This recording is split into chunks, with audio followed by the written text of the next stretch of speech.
Welcome all you four-color funny book aficionados. I am Charlie Rivera. He is Christian Cortez. Together we are USComics Cast. Happy Comic Book Day to you and to everyone listening and watching today. As always, we are brought to you by Bad Mary Band and Sergeant Finesse Gaming. If you haven't done so already, please hit that comment section like you have the power. Christian, my man, Hollywood Johnny is busy gallivanting with his theater friends, prepping to open up Avita. So it's us. It's we us, got double homie. the hair.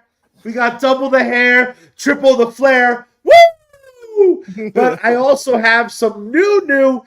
Before I ask you how you're doing, let's see what happened last time on USComics Cast. USComics Cast, HQ for all things contagious and comic book related. Contagious. Hey now, I am John and I am trying desperately not to get Charlie sick.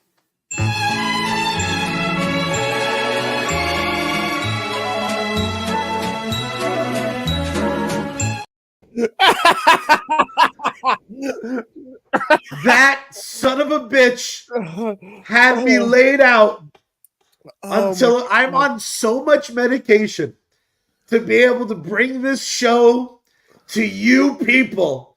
And if it wasn't for Christian, there's not a chance in hell I'd be struggling through. But Christian, writer, director, song curator, songwriter, music maker, Thomas the Tank Engine loving some bitch. Welcome to co-host duties for USComics Cast, co-host of Live from the Secret Stash show you can catch every Wednesday right before this one over on the good old Facebook. Jan Silent Bob Secret Stash. Jan Silent Bob celebrating 30 years. Isn't that of crazy? Jan Silent Bob, 30 years of Clerks. Christian, how you doing today, brother? Today, my friend, I'm doing goddamn great. You know why I'm doing goddamn great? Because I did my show Live from the Secret Stash. I'm writing some new projects. And then to top it all off, I am here on the greatest podcast known to man, a.k.a. USComics Cast. My That's good right. buddy. We're not quite mobbly, but we're trying. For those of you who do not know, my shilling, I will never shill for a sponsor I don't believe in, but I will take on fake sponsors. So one of the shows we're brought to you by today is the Kevin Smith Club, where you can catch Kevin Smith and his daughter Harley Quinn Smith.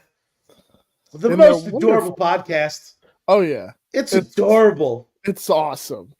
And now they like adjusted the cameras, so you're looking right down the barrel. And I just like first of all, Harley is sweet enough to give you a toothache. And Kevin in dad mode is even more delicious than Kevin in Kev mode.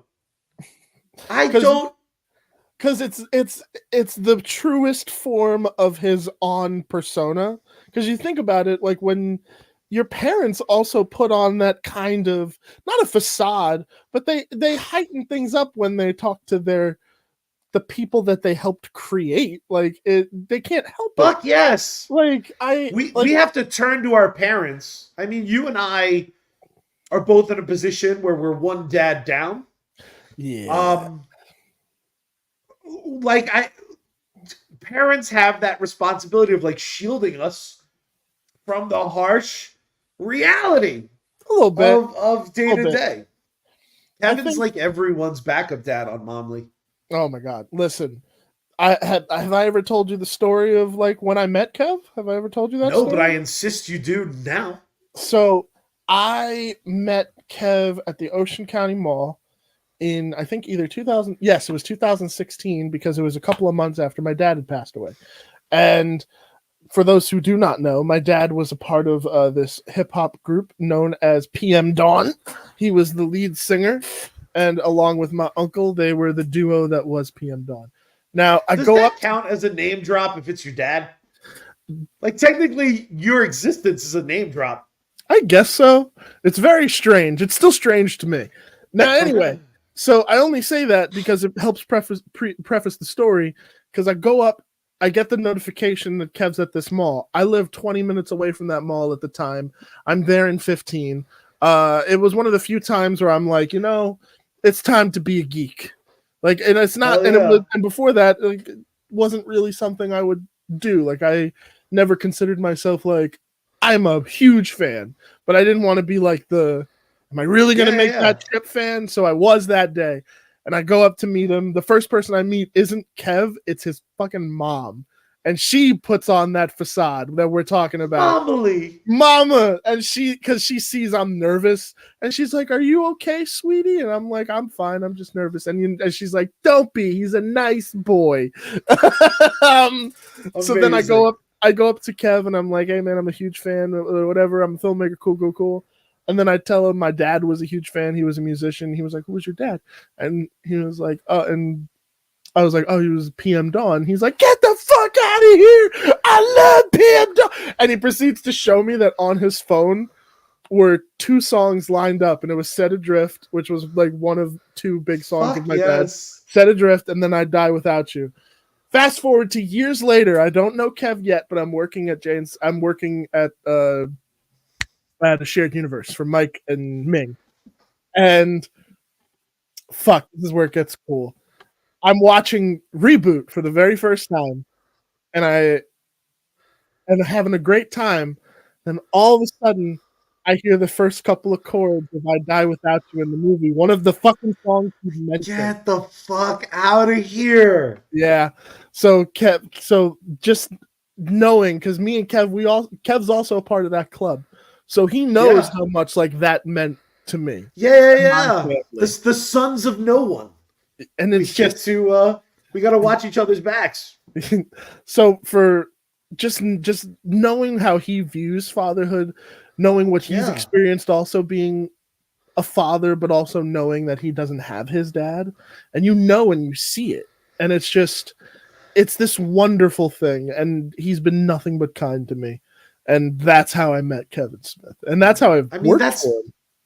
Ridiculous. Like it's very weird because you and I have had a million conversations off mic. Because at this point I'm a little bit older than you, because I'm a little bit older than fucking everybody. Yeah, old man.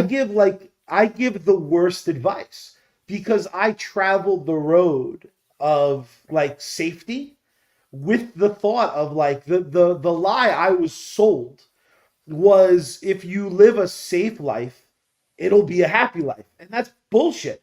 Happiness is so hard. It's so hard to find happiness that like you have to just grasp at whatever straw might make you happy. And like the one thing I can promise you is the safe straw doesn't. Like the safe straw did some cool shit. I get to Kevin and Jay are going to be performing at the Paramount in April, I think. Mm-hmm. The Paramount on Long Island. And I got tickets. Like my lifestyle has allowed me to be able to get nice tickets to go see Kev. Yeah. I would much rather trade for like the lifestyle of, maybe getting to work for him and like trying to bridge the gap between those two realities. Is kind of something that is shit. It's just the challenge of life. What's very interesting was my father had a similar crossroads.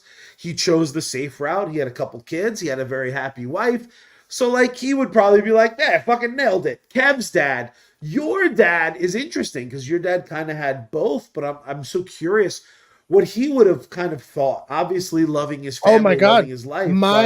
My dad was a Kevin Smith super fan. Dude, and I didn't even know this until after I was born.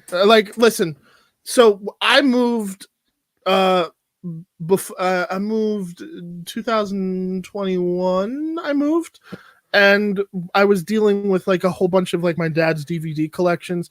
Now, mind you, I knew my dad loved Clerks and all of Kevin's movies.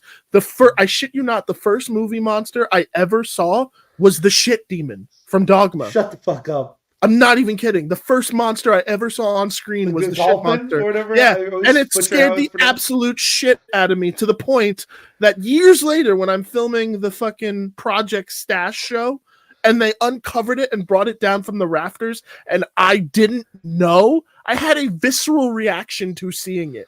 And I know that it's made of bubblegum and toothpicks, but still, to me, it was the thing that scared the shit out of me. So yeah, that tracks. Yeah, doesn't it track? But then it tracks, and that thing like, stares at you every time you record a podcast now. Pretty much. So it's very interesting. But meanwhile, I'm going through his DVD collection. Dude, I found Evening with Kevin Smith, Evening with Kevin Smith 2, Burn in Hell, Vulgar, all of the fucking like movies that he produced on the side that like only like the fans know about. I wish I found a better place too. Isn't it strange though that they were living in like mutual admiration society? And that's the crazy part. It took his prodigy to learn that, and it's like there's a life lesson even in that, which is just the coolest shit. Before we get onto the show as a whole, speaking of kind of big celebration, Kevin Smith, for his birthday bash this year, we're bringing Vulgarthon to the theater. Kev's Theater in Jersey, Smod Castle Theater, is hosting the Vulgar Marathon, which is all of Kev's flicks lined up. Oh, Theater 1 and 2 are sold out. Here's my question for you, Christian. You may not know the answer. Theater 3, is that the one with the nicest seats? Is it? Because I haven't got tickets yet, and if I know I'm getting the good seats, not good seats, or the most modern seats. Listen, Theater 3 is not going to be featured in a movie next year. Theater 1 is the least comfortable seats, the big house. Those tickets are available right now. But they're going quick. Let's hop into the topics, man. Let's go from one Smith to a set of Smiths. Amazon Prime dropped Mr. and Mrs. Smith. My boy, one of my absolute favorites, Donald Glover, not to be confused with the other Lethal Weapon Donald Glover, but Childish Gambino himself, doing a remake of a movie that I really, really loved, and I kind of thought they said everything they had to say.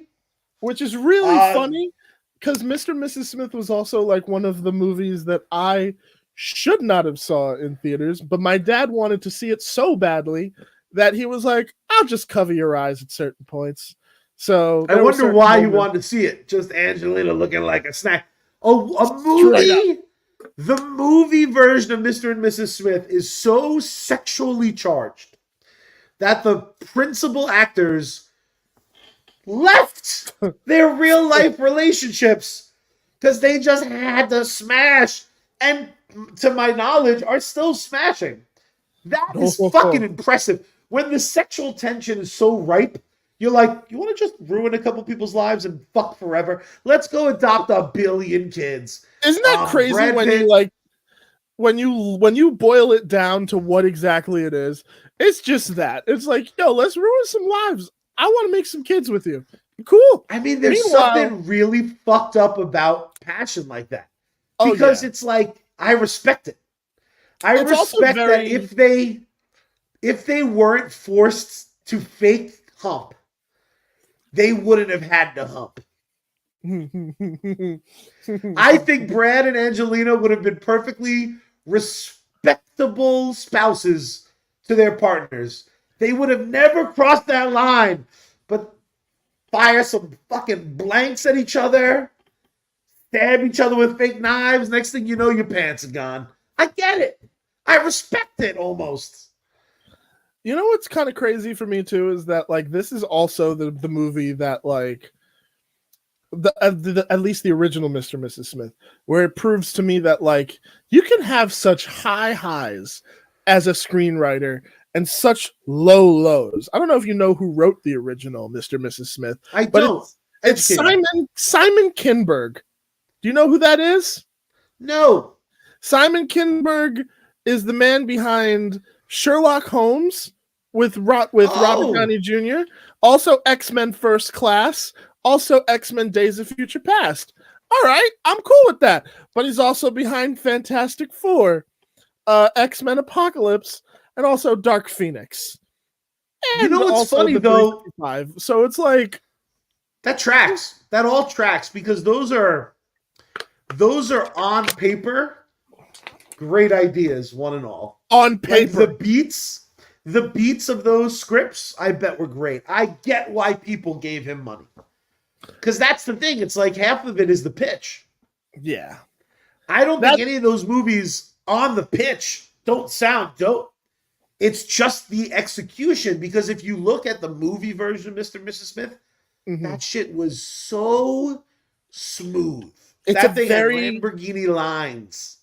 It's a very tight, concise movie. Like you get what you pay for with that flick. Yes. There's no like fodder. There's no filler. It is just very much it is what it is. And that's what I love about that flick. I don't know about you. I imagine you and I probably have similar opinions on this. I think Childish Gambino might be one of the coolest motherfuckers on earth. Yeah. With that being said, when I heard that this was going into production, I got real nervous. Because I go that there's 2 hours of meat on that bone of two spies. They're married. They're like, oh, you're a spy too? Wrong agency. Pew, pew, pew. We are even more in love. Let's fight our bosses. That's not a fun place to go. So when I sat down to watch this, I went, man, oh man, do I hope that girl I've seen in 50 rom-coms, but I cannot remember one. Maya? I think she was in the Val, yeah. She's beautiful. She's beautiful. She's very talented. I was excited to see her I was like, is she going to try to be sexy? Because she doesn't strike me as that. Like, she strikes me as a beautiful woman who, like, all of her roles are like she's your buddy who, like, turns out is hot as fuck. Like, she takes her hair down. And you're like, oh, a bomb piece. Oh, yeah. Luckily for me, bro, it didn't take more than 15 minutes for this show to go, no, we're totally different. I wound up accidentally in my 6th state. I watched the whole series. Fucking Parker Posey's in this. Ron Perlman's in this. I think it's 6 episodes. This show is exactly what an adaptation should be. They took the central concept, they put it on its ear, and then they said, all right, what are we keeping? It's going to be smooth as shit. It's going to be about spies. What I really loved, and I don't know if you got this read, they kind of gave Donald Glover Angelina Jolie's part. Donald Glover is like the sexy one. Yeah, I'm. He's like the sexy dummy. That's so fucking weird because I never want to call Angelina Jolie a dummy. But it is one of those weirder things where it's like, I think that it is just that they flipped the dynamic in a way that makes you almost perceive that it is this one way, but it's actually this. So I wouldn't be surprised if maybe in like season 2, they also flip it again. Like this, I was very surprised by how much I actually enjoyed the because I was only able to watch the pilot because I was shocked. At the Charm City. Now, what's very interesting, Christian, I won't spoil it for you, but in the movie, Angelina Jolie, I feel like, put on the housewife a little bit inferior. Like, there's a great scene where they're at a fair, and she's, like, shooting to win a rubber duck, and, like, she's like, oh, the BB gun is so strong. It pushes, my nails hurt. And then she fucking, like, is like a Navy SEAL. Because what's very interesting is the way they translated dummy for me. And this I will do a slight spoiler, but Donald Glover's character, John Smith, he's not particularly a reader. Like, he doesn't read a lot. So all of his smarts are practical smarts. And he's also kind of a sensitive guy. Like, he's a dude who, like, leads with his heart. Like, he'll become friends with someone waiting online at the supermarket. And very much Jane Smith is not that. She doesn't want to talk to you on the supermarket line.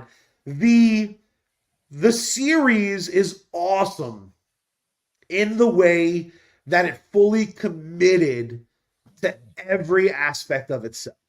And what I mean Very by that is at no point does this show wink at you. At no point does no. this show put them in a super spy scenario and then go like plot armor. No, there's people die, shit goes wrong, shit goes right. By the time you're introduced to, these Parker Posey characters, you feel like they're going to be a quick one-off. These are important characters being established. The fucking neighbor, the awesome house, who they're working for. They have layers of mystery, and it never is done in a way that's boring. It never feels accidental. And it really did. I don't know how you felt after watching the pilot. I was thirsty to watch more. Oh yeah, no, 110. Like, listen, I watched it today under the stress. We're trying to get rid of a whole bunch of shit after this move, and I love my job because now part of my job is I get to watch anything that I want. And when you God were bless. like, I need you to watch this Mr. and Mrs. Smith thing. I mean, to be honest with you, when I first heard about it, I kind of gave it a second glance, and only because I will always watch anything Childish Gambino, Donald Glover does moving forward. I'm a massive Atlanta fan. So from that jump, I was already excited. Spies and action, even more on board. Because this, like, I don't know if you got this impression a little bit. This also feels like on a much more muted scale of what his animated Deadpool could have been. Yes. In terms of action and scope. And I'm like, oh my God, that would have been a brilliant show, but fucking he got screwed. And I'm just like, oh, I'm so glad he got to apply some of that to this because it shows and it reads and it's just like, I now want more. That's the thing with a pilot. If I watch it and then my first thing is I'm just like, I want more. Like even if it's there, like I'm just like I'm hungry for more. And it doesn't happen all the time. Like sometimes there are some shows where you watch episode 1 and I'm just like, why do I have to trudge through this? And one of the better examples. There are some good shows that are not a good fun pilot watch. I have a hard time with Reacher. I like Reacher. Wasn't it for me. I really enjoyed every Reacher. Fucking episode of Reacher for me takes 5 minutes to remind me I want to watch it. If I do not watch episodes of Reacher back to back, and my schedule's been weird with my own mood, like right now I'm not in the studio. I'm in my middle island place, so I didn't want to make my mom sick because she oversees the fortress. So I every now and then I'll take a couple weeks off of Reacher, and every fucking time it starts, I'm just like, Reacher, Jack Ryan. Honestly, most of the Amazon shit is not paced well, and I think it's because they don't know what to do with their constraint. Like when you have 22 minutes on regular cable, you have to structure yourself for commercials. Yeah. On Amazon and Netflix, a big problem is sometimes shit should be 22 minutes. They make it 38. And you're like, ugh.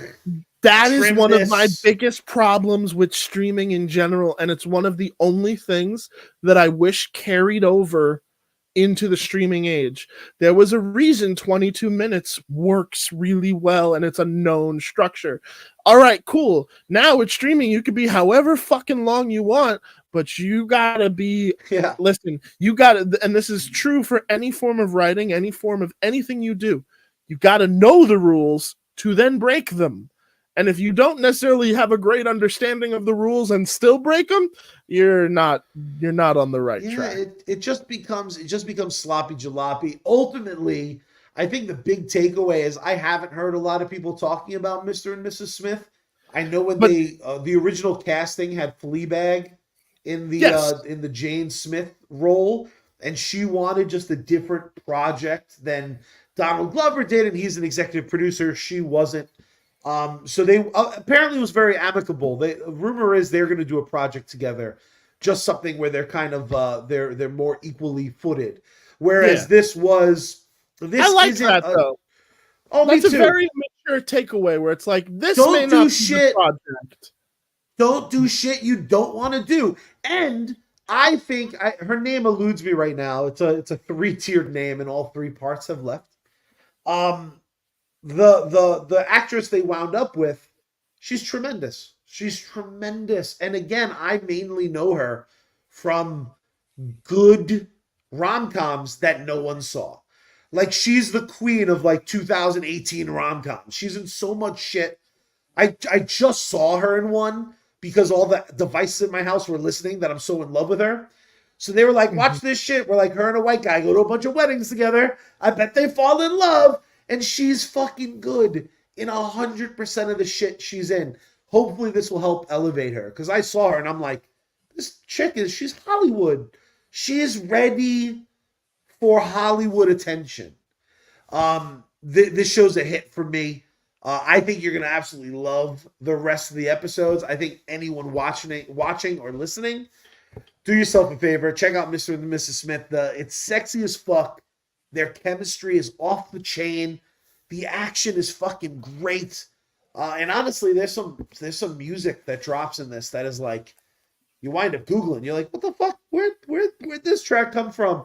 The playlist is on my phone. It's dynamite. Anytime Donald is involved in a project, you got some bangers right off the bat. I would recommend this. I'm excited to see where the rest of this show goes. Casting is so important when it comes to these type of things. And from the rip, you hear Mr. and Mrs. Smith, like Donald doesn't necessarily come to mind, but what's so cool about the way that he does it is that he makes it fit into his pocket while also embracing what made the original so good.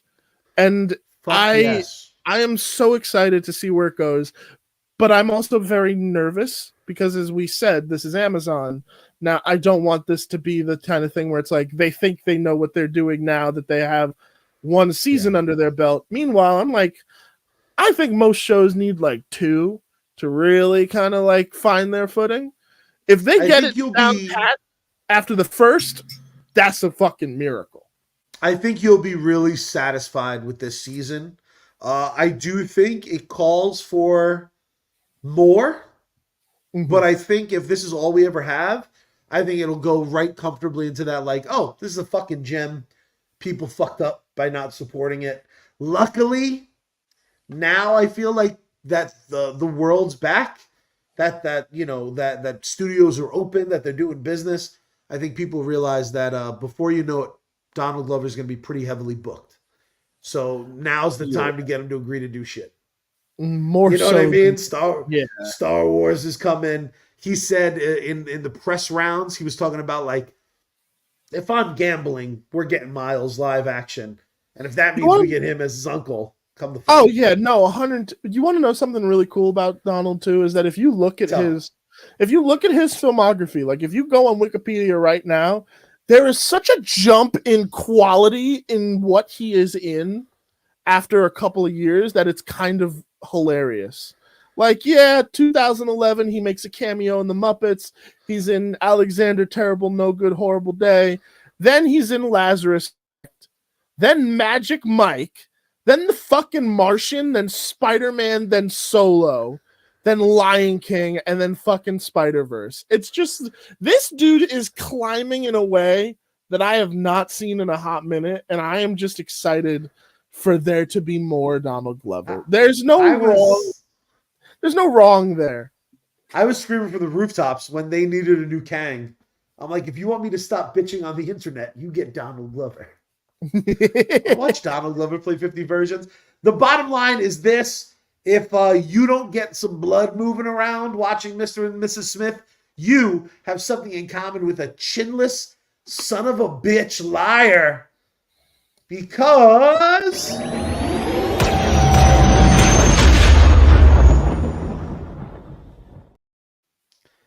Han shot first. Hey, listen, makes my life full and empty all at once. What's better though, that or whatever the fuck you guys were drinking on the last 2 episodes? Because that looked like it destroyed You guys, you Yeah. looked like you were in actual pain. Just brutal. Just brutal. Everything we put in our bodies is brutal. Christian, I have one quick question for you, pal. What you got? If you were in charge of rekindling an 80s property that you loved, you bring it back to life, you bring an all-star cast in, and by and large, the internet shits on your head about it. And if they're like, this is bullshit, it's woke, we hate you, would you run away? Would you hide? Would you, change your course wildly? Or would you just whip out the biggest set of Jersey balls you could find and pull a Kevin Smith because He-Man Revolution, my friend, is the brand new season on Netflix. Not created by, but certainly the charge is being led by Kevin Smith. Very proudly in the teaser trailer, they said Kevin Smith. Oh no, he made this show. I will gladly plaster his name all over it. Kevin Smith made a fucking banger of a TV show. If you liked Revelation, which I did, I liked Revelation. Yeah. I was not a huge He-Man fan, so some people being like, it's not focusing enough on the titular He-Man. Same boat as me, dude. I did not grow up on He-Man. Bro, I had the toys. You tell me Sarah Michelle Gellar is gonna lead an army. I'm with you. When I tell you, as a person who liked season 1, Revolution blew my fucking socks off. What did you think about Revolution? Revolution, listen. It is, I don't know how else to describe it other than the fact that I have no fucking notes. That show hit all. No notes. That show hit. This shit is the Fast Five of He-Man. Everything. Fucking perfect. It's the Fast Five of He-Man. Oh my god, that's actually brilliant. Tell me that that's not a perfect description. It took everything good about He-Man and it turned that sumbitch up to 13. I'm sorry, motherfucker.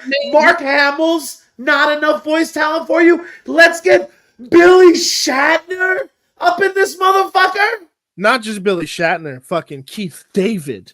Keith David coming in and just fucking killing it as Hordak. And then on top of all of that, sadly, Michelle Gellar left this season only to be replaced by Supergirl herself. So it's Supergirl and her real life husband playing Teela and He-Man. Are you fucking And also, I know we were just talking about how fucking the sexual tension between Mr. and Mrs. Smith. I didn't know cartoons could have sexual tension. Christian, am I late to the party that I wanted to see He-Man and Teela get it on, sucker. Dude, I think my God, dude, so good. I don't even understand the magic trick of making me want more of something while I'm having it. Dude, I had the same fucking thought because I was just watching it and I was like, how is it only 5? Why isn't it like 2 parts like last time? I need 5 more episodes, especially with that fucking ending. Like, you mean to tell me, because you know what it sets up, right? Like, are we allowed to go into spoilers here? Absolutely. This sets up for the first time in years He-Man and She-Ra being on screen for the first time since the original show, which has not happened because of rights issues, and it sets it up. Final minute. What about, Christian, what about the fact that we have folded into continuity the He-Man movie? Dude, the fact that they even I didn't have that shit on my bucket list. Not only did Revolution make me love these characters even more, it made me love characters that I didn't even know I was allowed to love. Buddy, Dude, who likes the Masters of the Universe movie? I don't know anybody who does. I unironically I like all of those terrible films because you have to remember, Oh yeah, because of my advanced age, Channel 11, WB11 movies, they only had like 10. Mm-hmm. And they would, every Saturday after cartoons, they would show like at noon.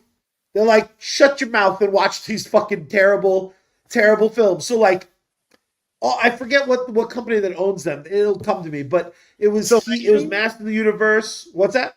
Filmation? No, it would be Master of the Universe live action. It would have been Breakin' 2, Electric Boogaloo, Superman 4. Was it, all those canon films. It was like a canon film marathon. Every now and then I'd get non-canon that felt canon, like The Wraith. Have you ever seen The Wraith? Have I ever seen the fucking Fair Wraith? enough. So The Wraith, the cut they had on the WB movie, they left in the boobs. So little kid me was like, oh, The Wraith is on. Because I would see boob. They forgot to edit out the boob, Christian. How does a major network leave a titty at 2 in the afternoon for Charlie to see? The best type. That little frog and me are homies because he showed me those boobies and I like them. Back to He-Man. Skeletor. They made having him, like, more so than last season. Skeletor was a legitimately formidable bad guy with a backstory that I had no fucking idea was actually like an original thing. Like that traces back to like other shows. Like, well, when they introduce that, I don't want to spoil.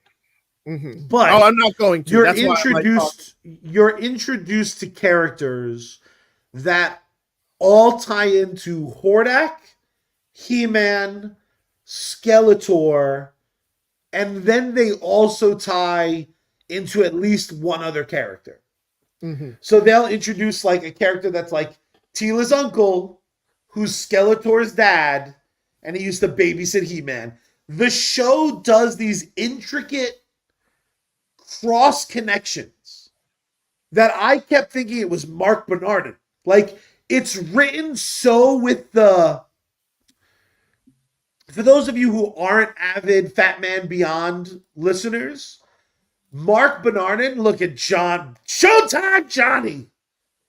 Damn right was sexy. Showtime Johnny in the chat. Mark Bernardin always talks about shows in terms of what do characters want. He-Man Revolution has about 70 characters. I know what everybody wants from minute 1 to the end of episode 5. And he didn't work on the season. He must have left a fucking post-it in the writer's room because every single character has a want and goes after it literally every episode. Yep. Well, I mean, that's just, for one, great writing, like we're talking about. But one of my writing heroes is Dan Harmon. And Dan Harmon has this thing called the story circle. Yes. Where every story can be broken down into basic parts and you can apply it. But like, that's his philosophy, is that every episode of Rick and Morty is that the characters have a need. And you know what that need is every single episode. And I love I forget what it is, but it's like need. Oh, I know exactly what it is. Like, you need go, search, find, take, return, change.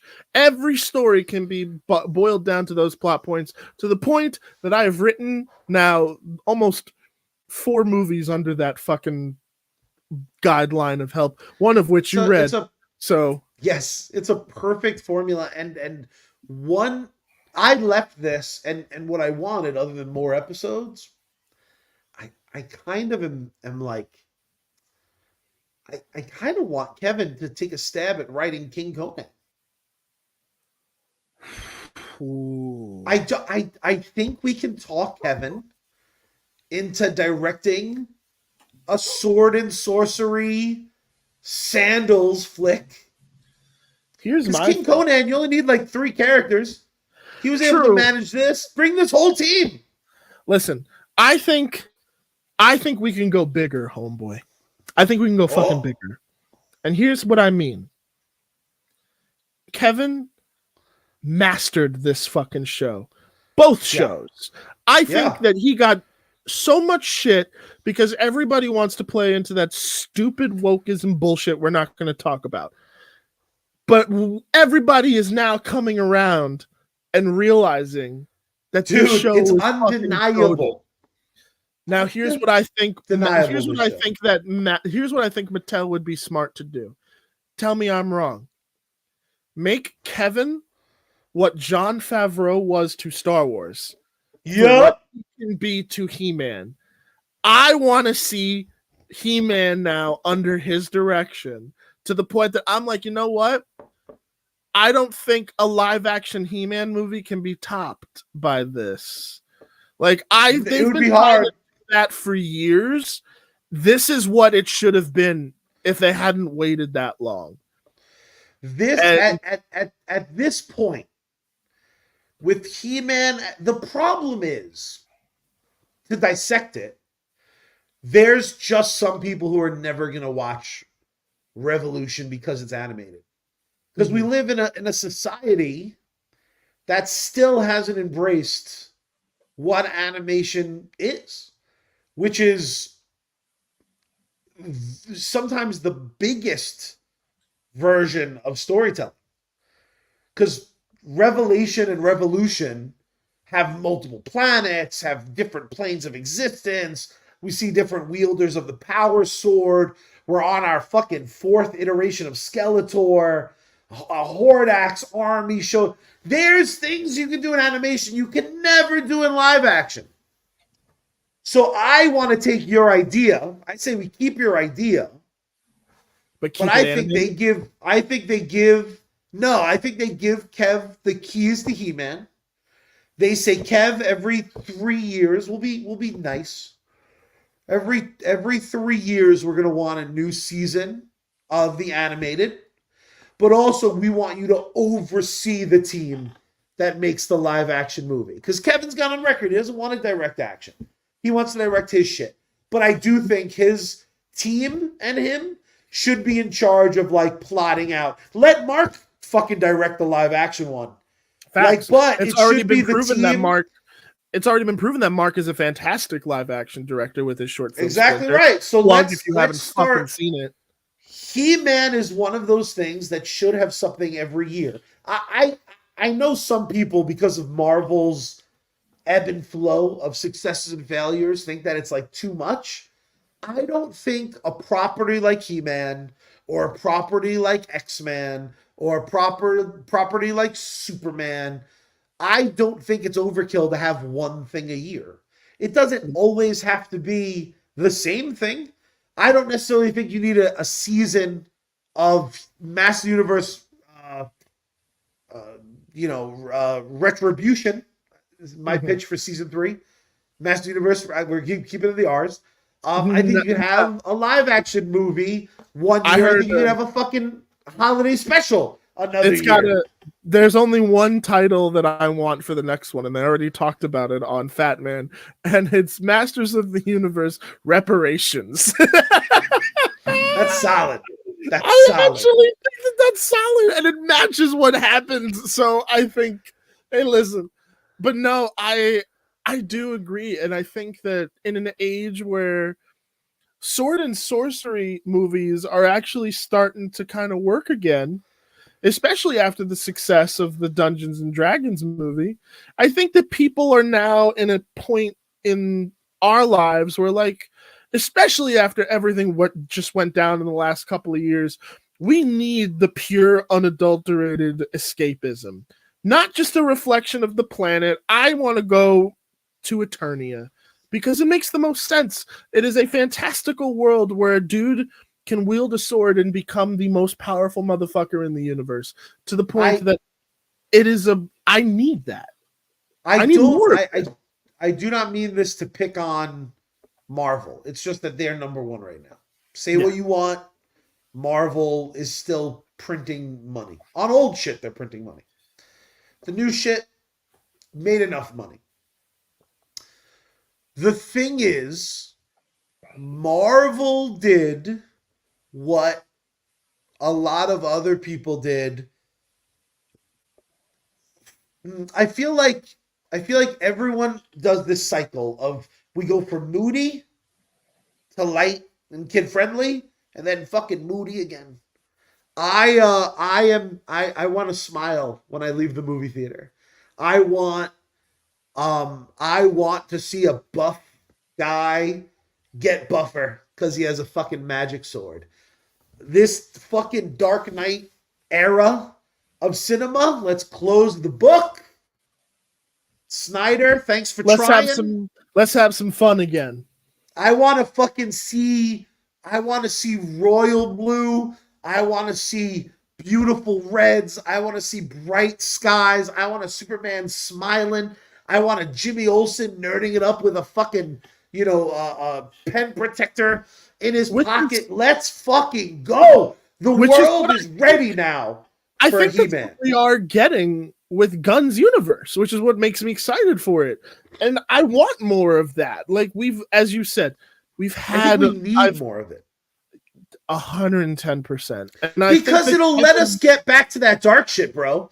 The only way to get another need for a Dark Knight-esque adventure is fucking some fun. Like, listen, I will defend the Batman till I'm blue in the face because I thought that movie was gonna suck, and I loved it. I love that movie. Battinson's the fucking man. The third act gets a little wonky. It gets a little out of nowhere. I'm watching an episode of the animated series where they're like, we're going to fill Madison Square Garden with pennies. I'm like, whatever. Whatever, movie. You're too long now. With that being said, once we get the Batman 2 under our belt, once we get Joker 2 under our belt, I am so ready for Batman and Robin having dad and son adventures, baby. Like, yo, bring me a gray suit and a blue cowl. Let's go. I need 15 years to feel good. And in the background, like every couple years, drop a blade and have fucking Marshall Ali decapitate a vampire. Every now and then, have Batman be like, I'm fucking moody. I'm the Batman. My name's Robert Pattinson. I was glittery one time. I was married to a lesbian. Let me have some fun. And I even think between Revelation and Revolution, between season 1 of Kevin's He-Man and season 2, I think the world has changed enough where we were like, oh, look at how colorful this is. All of my friends that I think on average my friends didn't like Revelation as much as I did. Every single one of them was hitting me up day one, like, yo, Revolution is fucking amazing. Oh my God, they course. It's the same. It's literally just the next episodes. Kevin changed nothing in his execution. The difference now is the world. It's being received well now because we're ready to enjoy ourselves watching He-Man. When he gets his battle armor and his axe, his sword needs a repair. So they're like, He-Man, what are you going to do, bro? You can't bring your sword. He's like, well, I got to do the right thing because I'm fucking He-Man. And they're like, take this axe. He takes the axe and his fucking armor pops on. And then at the end of the show, motherfucker gets a cape looking like $1 million, He-Man. God damn, man. Do I love this series. And wasn't that also a reflection of the movie as well? Wasn't that the movie He-Man outfit? Very much so. Very much like it was. I at bare minimum. So this took cues. There is somebody who I also want to shout out in this endeavor that I think also deserves the praise. I've talked to Kevin about this. I literally, when I finished the show, I literally texted Kevin. I was like, "This was one of the best fucking shows I watched this year, and the year just started, and you've already put up either my favorite or my top 3." But there's a gent that works at Netflix that I feel wholeheartedly deserves praise secondary to Kevin. And this is a man named Ted Biaselli. Ted Biaselli, I know him because he started, well, not started, but I discovered his name when he worked for a network called The Hub. And The Hub was where My Little Pony got started, the newer versions of it. And one of my personal favorite shows, the Aquabats Super Show. One of my favorite bands, and they get their own show. Ted was the reason they got that show. And now Ted took his creative talents over to Netflix, and Ted was also responsible for that fucking amazing Dark Crystal show that we got a couple of years ago. Ted is one of us. Ted is the best. Ted is one of the best forms of a suit. He is us with power. And with great power comes great responsibility, and he is using it perfectly. Homeboy, when he went to Kev to make the show, I think that's how it was approached, is that they approached Kevin. He said to Kev, I want you to not only pick up where that previous show left off, I want to feel how I thought He-Man was making me feel back in the day. Ted knows. Ted gets it. That. Ted is such a fan. He actually voiced that character from the movie Masters of the Universe that makes a wonderful appearance in the new show. So shout out to the wonderful Ted Biaselli. The man is a Ted. You're a legend, bro. Dude, I fucking loved this show. I really did. Like, I'm so hungry. You said it perfectly, bro. No notes. No fucking notes. Just no notes. Continuous praise.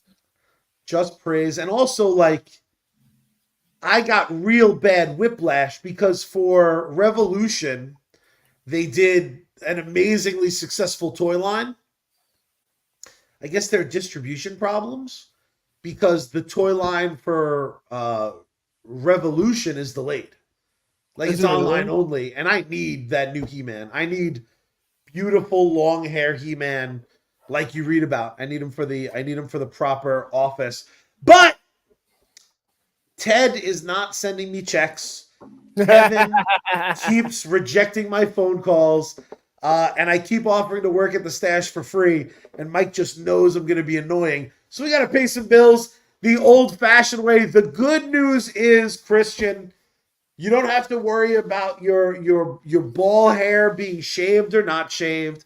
You don't need to worry about a Sasquatch branded herbal shampoo. I don't? You don't even have to be suspicious that every podcast you watch, suddenly they're dipping like they're fucking playing baseball in 1976, because we're not horse shit on this show. We're unofficially brought to you by Smodcastle Theater. We're unofficially brought to you by Jay and Silent Bob's Secret Stash. And we are officially brought to you by one of our absolute favorite bands, that, of course, is Bad Mary. You heard them during the intro, and you're going to hear them and see them again at the end of the show. If you're anywhere else you can catch their act, you can follow them over at Bad Mary Band across all social media platforms. You can support them over on patreon.com/Bad Mary Band. You can stay up to date. BadMary.com for merch and upcoming performances. My favorite part, Christian, is that their entire discography is available across all streaming networks. If you're wondering where to find, hit me. Nothing hidden. If you want to find them, they're on Spotify, iTunes, all the above, all the discography. Nothing hidden. It's all there. Nothing. You want their Christmas album? Guess what? It's there. If you want to see someone kick some ass in the video game space, you know what to ask, and that's simple. Where are we dropping? That, of course, is with Sergeant Finesse Gaming. He's back on Facebook. Spend some time on Kick. He's now only streaming in the PM. You're welcome. You want entertainment at night too, don't you? So you find the Sarge, where all Sarges are. Joker _stream_. Very good friend. Killing it on Twitch, playing that Fortnite goodness. We are, of course, also brought to you by Arcade Productions. Christian, why don't you tell them some of the amazing shit you're doing over on your side of the world?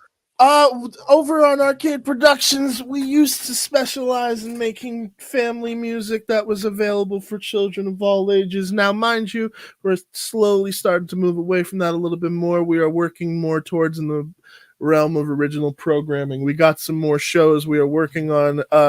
We began the year, oddly enough, we ended last year and began this year with Banjo and Buckshot's Christmas Time Caper with starred yours truly, as well as the unseen but lovable John Rivera as well. And Charlie, look at it, look at that smile. He's so happy about it. But we're definitely working on more things using that technology. We got a couple of projects where I'm very excited, and I think that this might be the year I make my first movie. So we will see. Yes. If you wanted to learn the ins and outs of machinimation, there is an amazing behind the scenes featurette. You can find all of that where, Christian? What are the all on the YouTube channel? It's easy to find. Arcade Productions, as an arcade machine. ARCADE Productions. Nice. We also just did a nice little revamp of the logo, so it's nice and fresh. So fresh, so clean. It's so fresh, so clean. Also, back in I believe it was last year, maybe it was the year before. Didn't you write a little songage for one of America's favorite brands, rather? That's back in the news cycle this week because of John Oliver. Did I? What are we talking? What was that track you did? It was their #1 track. Oh my fucking god! Tom, are you kidding, Thomas? Because I wrote some stuff for Thomas. Yeah, I did. I wrote some stuff for Thomas the Tank Engine. People, it was one of the coolest jobs I ever had. The organic finding of that song that has come my way because I've commented on your videos. Mm-hmm. People looking up Thomas shit because of John Oliver, like 6 months ago, and then he just did something. Didn't you work with Chuck E. Cheese too? Yes, I did. Chuck E. Cheese. John Oliver just did a thing on Chuck E. Cheese. Someone found my comment under your song for Chuck E. Cheese, and they're like, "Why did you?" Like, my friends have kids, so they're like, "Why are you commenting on this?" I'm like, "Shut up. My friend wrote this. You don't know me. You don't get to judge me. Mind your business. Mind your business." I said pizza. It's delicious. I ordered that shit on all sorts of food apps. Christian, do me a favor. Can you click that button behind you? Boop.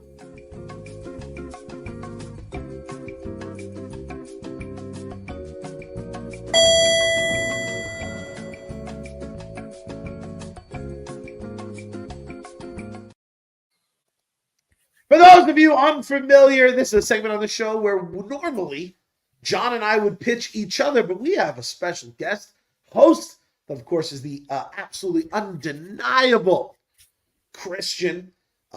He has a movie pitch for me. I am your very fancy, very, very sick movie producer, but my checkbook, anything but sick. So when you're ready, Christian, go ahead and try to get me to buy your shit. Mr. Rivera, I must say, though, I'm a big fan of your work. I loved you in Banjo and Buckshot's Christmas Time Caper. I thought you were fantastic. That's how I started my career.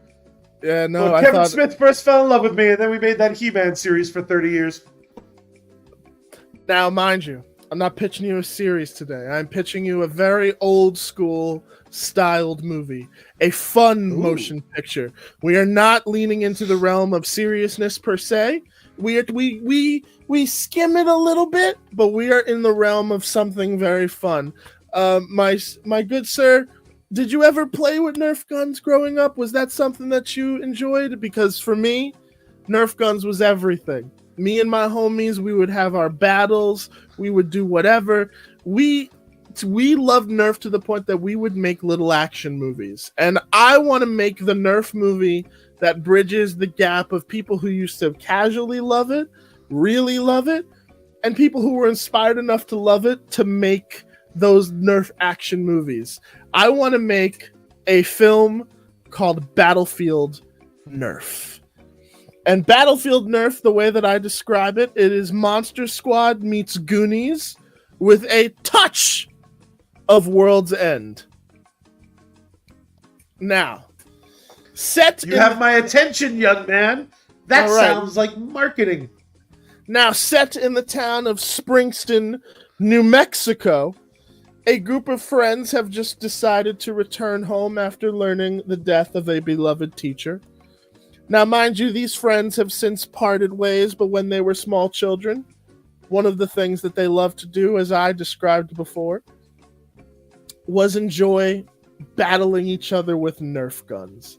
They fucking loved it. It was their thing, to the point that they also decided, hey, we're going to make our own little Nerf battle movies.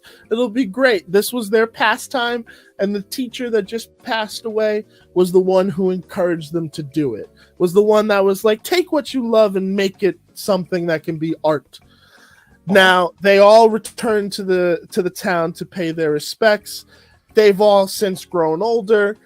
And at first, it's the awkward trying to get to know your friends after it's been a couple of years, but they quickly slip right into the old habits, to the point that even their children, the ones that do have children, are getting along and having their own Nerf battles.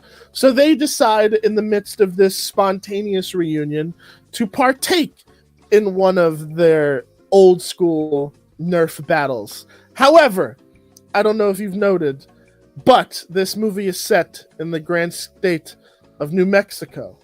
And in this movie, they actually live one town over from the legendary Roswell, New Mexico. Okay. And in the midst of this, in the midst of all of this happenings, in the midst of the human story, Area 51 is now under high alert. Because the alien that crash landed in Roswell many, many moons ago has just suddenly become active again. And it's not actually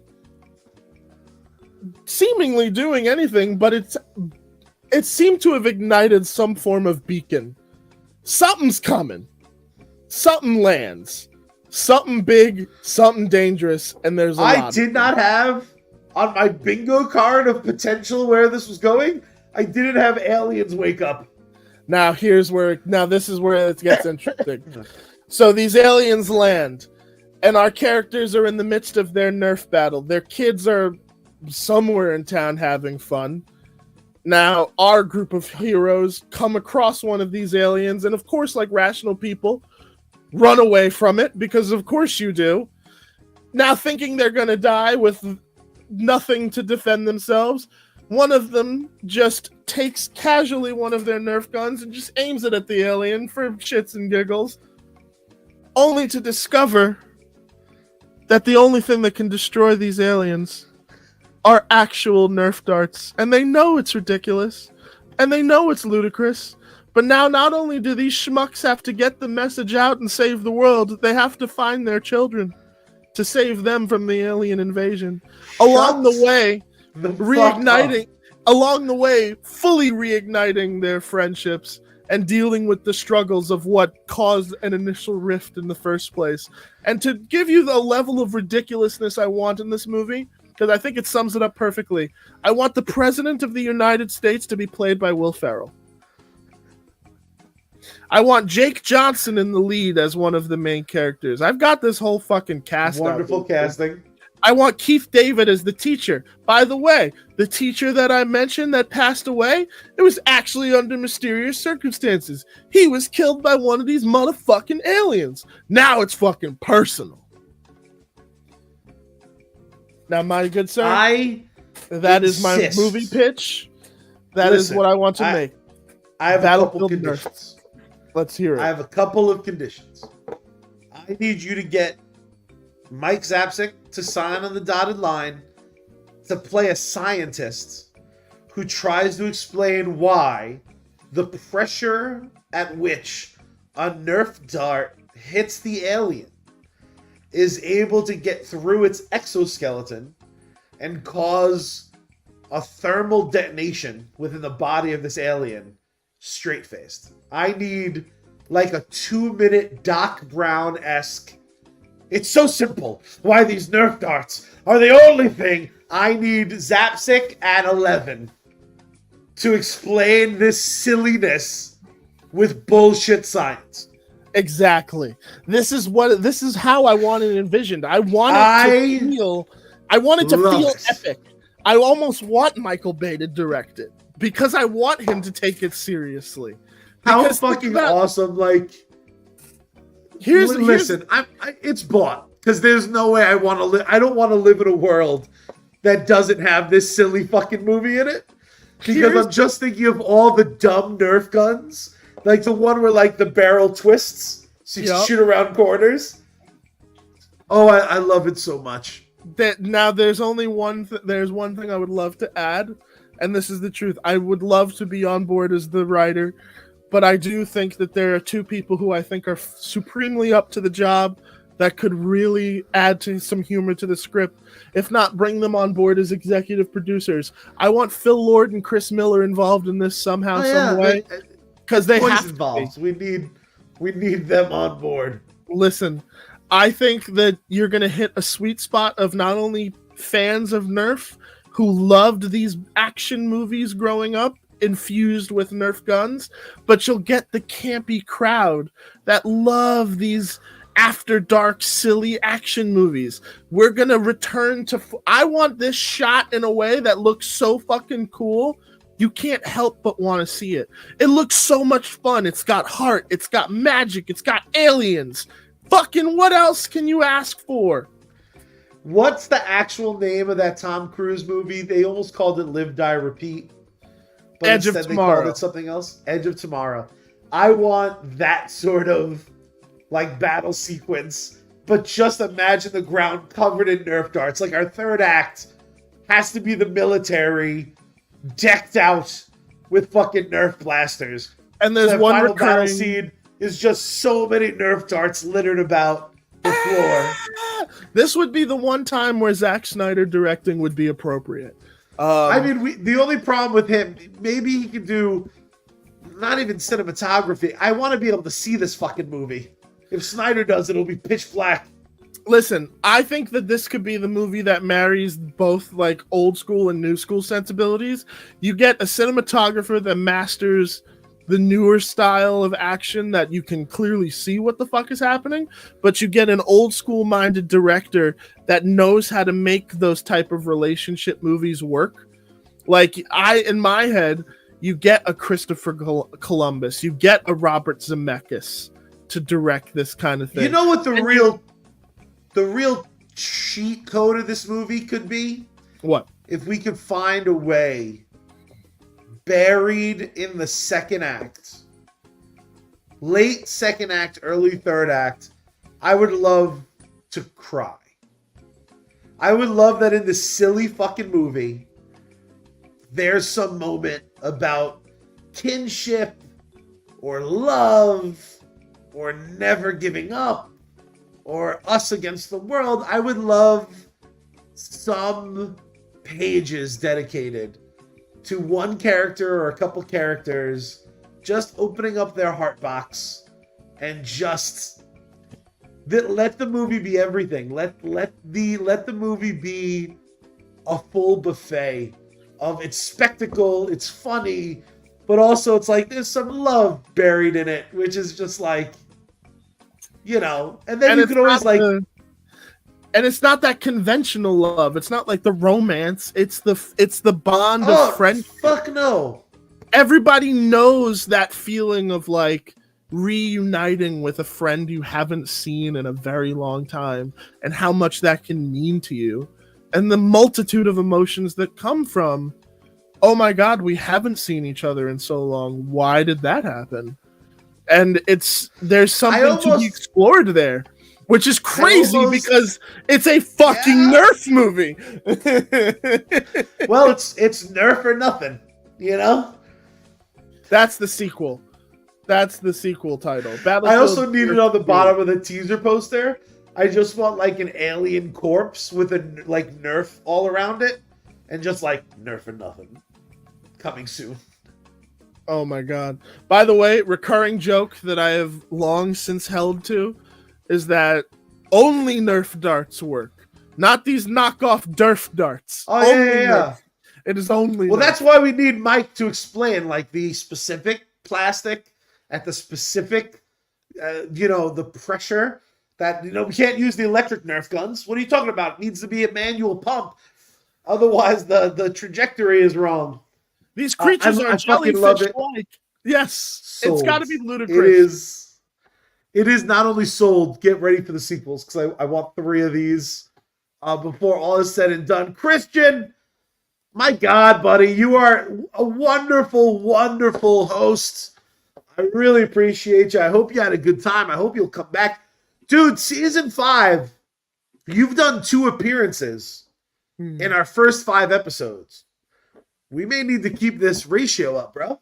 Listen, man, I'm down to be a supporting character on this fucking show. I'll make the trip to Long Island. Fuck yes, bro. We got room for you now, bro. The office here is coming together. Lots of floor space. Jameson keeps on napping because we keep taking long walks today. There's nothing cuter than a happy dog and a sick owner doing like a 45-minute walk. He's just happy. I'm sweating. I can't breathe.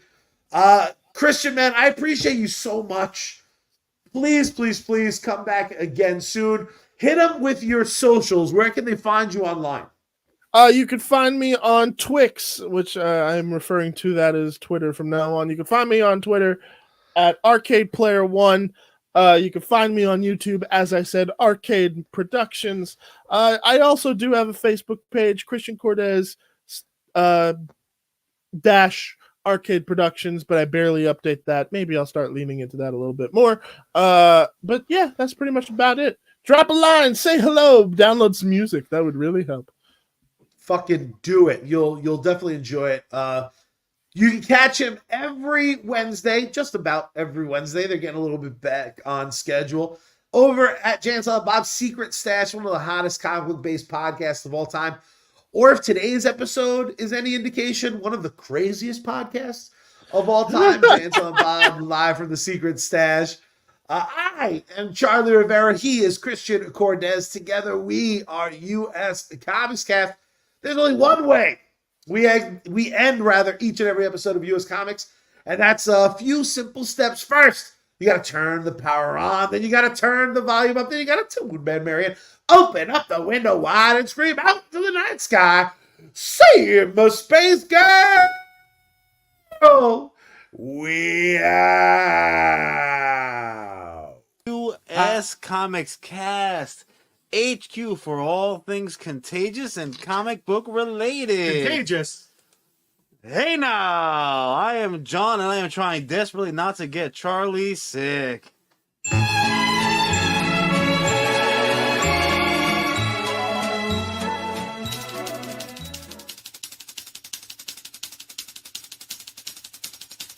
Hello Earth, can you hear me?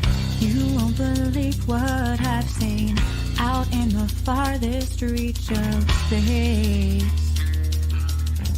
My eyes have seen creation, my ears witness destruction, my skin has touched alien race.